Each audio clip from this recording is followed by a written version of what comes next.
So hello guys, so nandito tayo ngayon sa bagong ginawang daan dito sa Maasin City. So kita nyo guys, napakaganda nito at napaka aliwalas sa tanawin. Alright guys, samahan nyo ako guys. Tingnan natin kung gaano kaganda itong bagong daan dito sa Maasin City. So dito guys, nahirapan tayo mag video dahil wala tayong kasama, mag-isa lang tayo. So yan, yung isang kamay natin nakahawak sa camera at yung isa is nakahawak sa motor. Yan, medyo maggulo-gulo konti kasi wala tayong kasama. Yan, shoutout po din ang kuya. So, sila po yung mga trabahador ko dito. Yan guys, so medyo malayo-layo pa tayo sa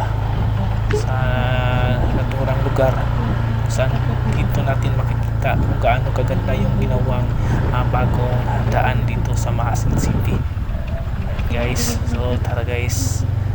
So medyo hindi pa dito aspalto, medyo ayan, putik pa ang daanan dito, pero ayun, kita na natin yung tulay guys, ayun o. So tara guys, tara.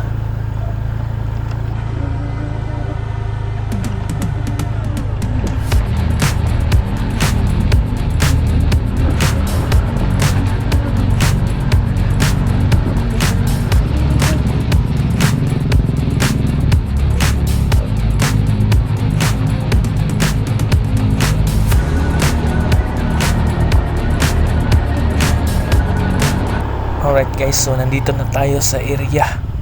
Ayan, so mayroon pala ditong tao.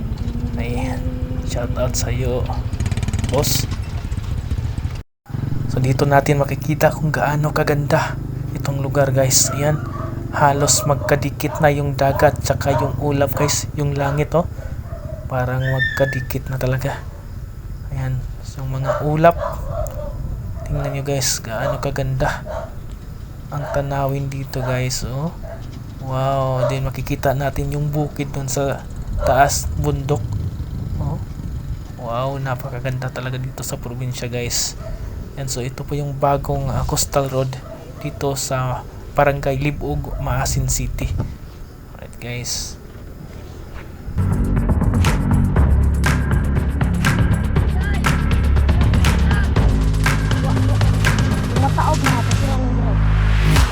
di kini makadagat ano.